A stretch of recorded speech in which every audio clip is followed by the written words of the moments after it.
Après cela, j'entendis dans le ciel comme la voix forte d'une grande foule qui disait « Alléluia !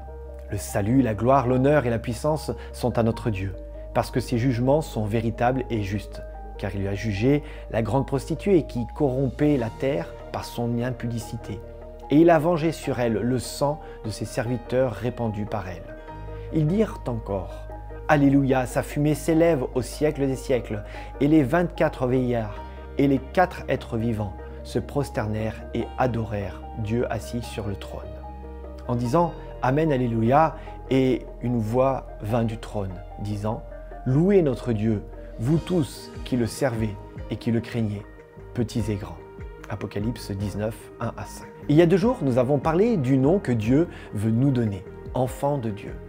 Être héritier du royaume, quelle magnifique image de se dire que nous avons un Dieu Père qui veut prendre soin de nous. Dans le texte de ce jour, il est question de choisir un autre maître, la bête et son image. J'ai grandi dans l'église adventiste. La lecture des prophéties a toujours fait partie de mon histoire. J'ai assisté à de nombreux séminaires sur les signes, les bêtes, les symboles et les dates. Quand on parle de la bête et son image, on ne peut oublier de parler du chiffre 666.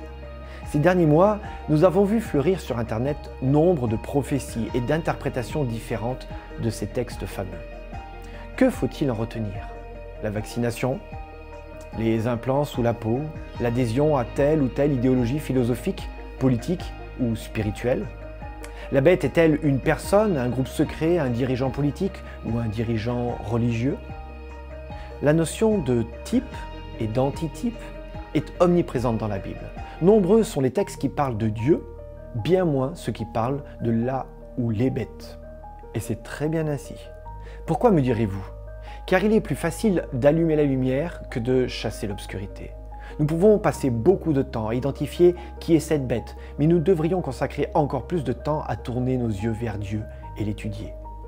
Dans ses écrits, Ellen White parle de très nombreuses fois du caractère de Dieu. Sommes-nous en train de chercher qui il est réellement?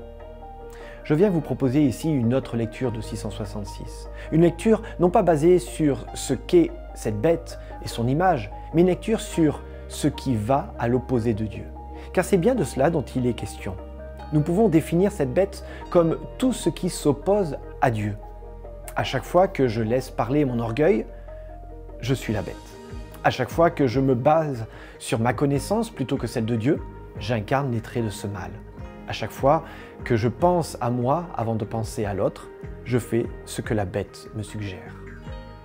On peut se cacher derrière des noms comme Satan, le malin, le tentateur, mais au final, c'est moi qui choisis. De la même manière, on peut se cacher derrière un pape, un politique, pour interpréter ce chiffre ou son image. Parfois, on essaye de cacher notre responsabilité. Prions pour que Dieu nous révèle toutes ces fois où nous avons abandonné le sceau de Dieu et que nous nous sommes laissés imprégner par l'image de cette bête qui nous détruit à petit feu, en nous faisant croire qu'elle n'est pas si méchante ou que ce n'est pas grave. Et toi, aujourd'hui, combien de fois tu t'es comporté comme une bête? Prions pour que nous soyons plus disponibles à regarder à notre cœur plutôt qu'aux autres. Que nous soyons dans l'introspection et la repentance plutôt que l'accusation et la diffamation.